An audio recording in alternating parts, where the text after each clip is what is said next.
I am glad to hear that the book itself, your book, German Catholics in Hitler's War, is coming along well. Frank Sheed is a good and courageous publisher. I wish you success with it and look forward to seeing a copy. It certainly will upset some people.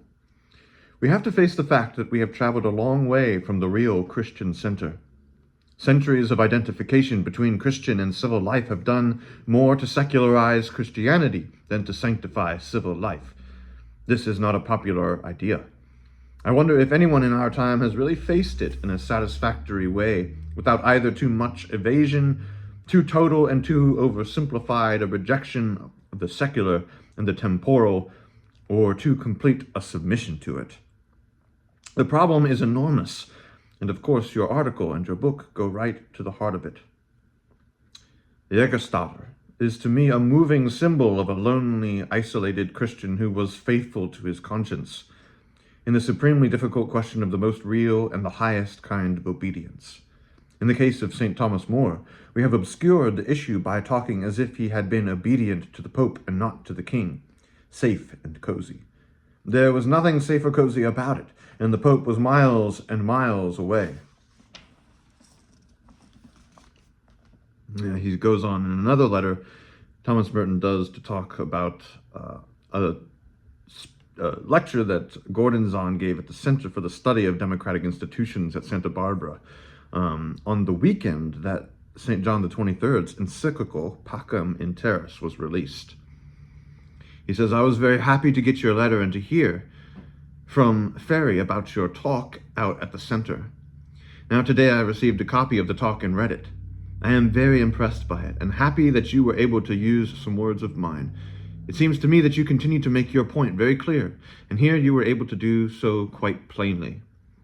Certainly the issue is very grave. The quotations from your reviewers are to me simply incredible. Incredible! Do I belong to the same church as these people? Fortunately, the encyclical is there to remind me that they may be the ones who are deluded. Yet I see the encyclical is not everywhere accepted with enthusiasm. The momentous part of the encyclical was not the sentence about nuclear weapons. This had been said before. But the part about the possible obligation to cooperate even with communists in working for peace. But the first article in the creed of the American Christian is that the communist is a devil, and to trust him is nothing but a pact with the devil. Of course, I admit they are not all bothered with scruples. But then neither, I note, are we. In fact, it seems to be recommended that we cast them away in dealing with communists. Another indication of the unreality of our moral thinking is the inconsistency between the tough policy on birth control and our all-out acceptance of nuclear weapons. The thing this shows is that our objection to birth control does not spring from a respect for life, or not as much as we seem to think it does. I think it more probably comes from a hatred of pleasure, and consequently of a fear of life. If people insist on indulging their filthy desires by having carnal intercourse, they must undergo the punishment and have children. They can't just have fun and get away with it. I wonder if this is really so much of a caricature after all. And I'm sure that in fact that is probably the way the minds of a great many of the clergy are working.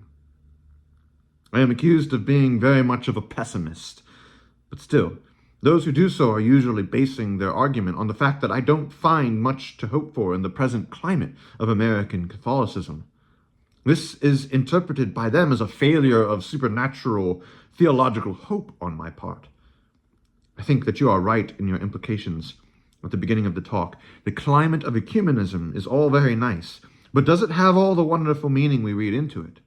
Christ said, "If you salute your brethren, what are you doing that the pagans have not done?" I don't think that the glad gatherings of people who are exactly alike in every respect except their commitment to slightly different religious forms are exactly a presage of world peace. If they gathered together for something significant, like peace and disarmament, or the race issue, it would make more sense, and I might find encouragement in it.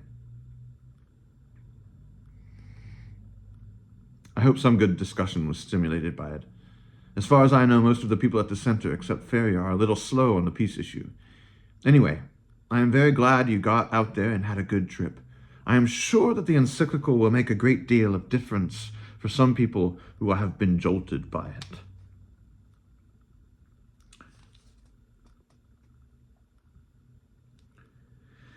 He then starts to talk to him in another letter about, from December 13th, about a play written by a playwright by the name of Hochhuth. He says, as to Hochhuth, yes, I have read the play, which is called The Deputy, and have dashed off some notes on it, which George Lawler says he wants to include with some other notebook experts in Continuum. As to the play, I think it is awful, at least to read. Hochhuth strikes me as somewhat sick, not that I blame him for that. However, the question he raises is an important one, and though he has been grossly unjust to Pius XII, after all, there is no hint whatever of the real greatness of the man in the play. Yet I think that the Vatican is at fault, and the hierarchy too, for favoring that kind of abominable and moss-grown concept of authority and of obedience. Here, Hochhuth has something to be said for him. When such a temptation is presented to him, how can one blame him for taking it? There has been so much sickening nonsense about Pius XII, and such obviously interested efforts to promote him as a saint, that no one can blame this man for saying he does not agree. And after all, it is his business as well as ours, because if we set someone up as a saint, we have to justify our choice to an extremely demanding and critical world. Here is one case where the world has decided to speak up, and we must admit that there is a foundation to the protest, though it is a pity that Pius XII should be so blackened as a person. Frankly, though, the play raises this issue. It does not seem to me to treat it in a satisfactory manner, and I do believe that it will not do anyone any good. It will confirm those who hate the church in their prejudices, and it will not help Catholics to think about this real problem. So in the end, I would be sorry to see it played. Yet, on the other hand, do we really have a full right to demand that it be kept off the stage? And is it wise to attempt this? And it's interesting that he touches on this point. The development of the church's thought on, with Intermarifica, with various speeches on social communications, AI now in today's world. But I think oftentimes I've seen it, especially from certain groups, that they, let's protest this movie, and it gets to the point where it's even just a bunch of people also coming at the Chosen, like there's something seriously wrong with that or something.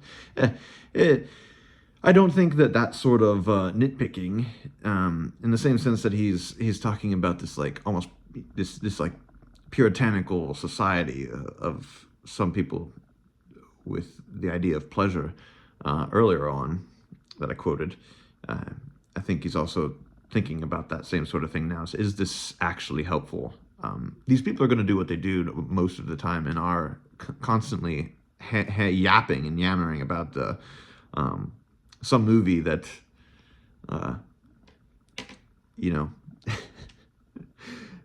displays the church in the wrong way. It's like, okay, well, display the church in the right way. Don't worry about them. They're going to misrepresent the church. People within the church misrepresent the church. Anyway, enough of that tangent.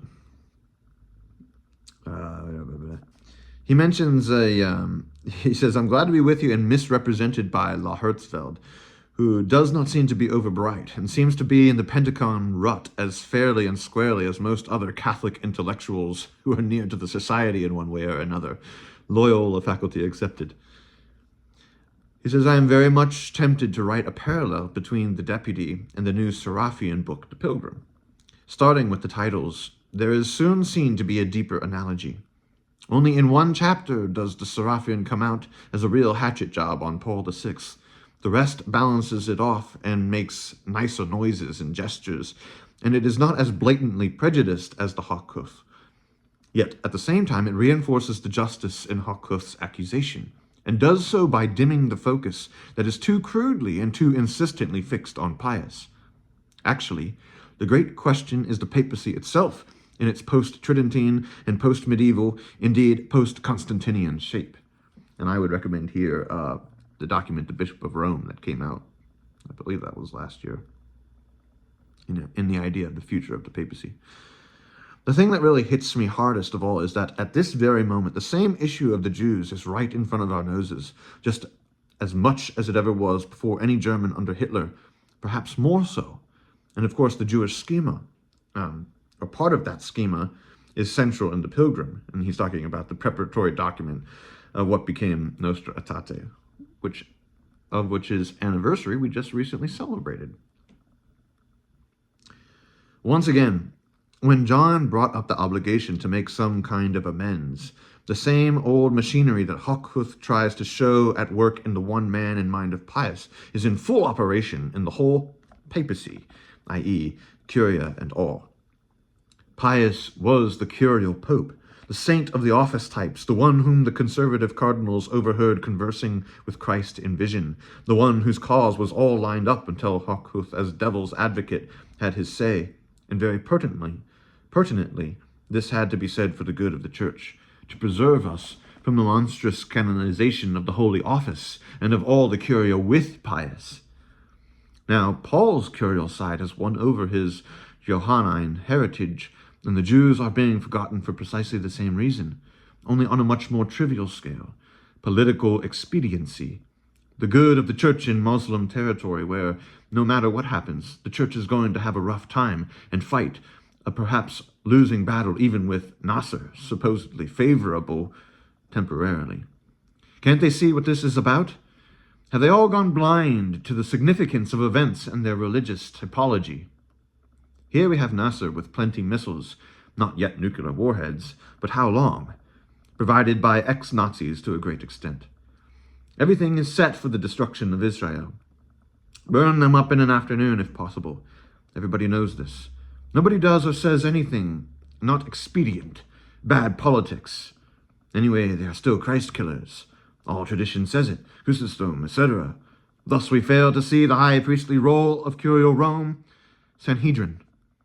Christ will be crucified again in the Jews by Gentiles, with the nodding approval of the Church now in the role of the Sanhedrin. Bizarre, isn't it? Another bizarre aspect of this whole thing: the curial people, convinced that they are the papacy, and really in a way the Pope, have now seen that they have the duty to override the Pope and disobey him for the sake of the institution which he represents. When the Pope goes against the Curia must disobey him for his own good and that of the Church.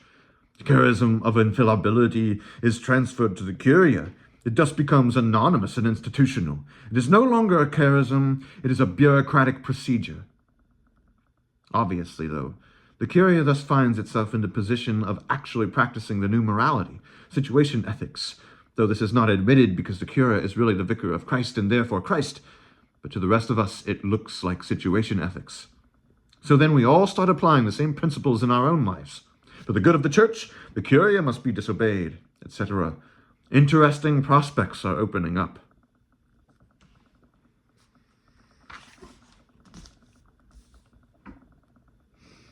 And I think that was the last one I was going to read from his Gordon Zahn letters. Maybe just a parting note. He said, personally, I wish it were possible for me to be out of this country and living in some country too poor ever to have the bomb.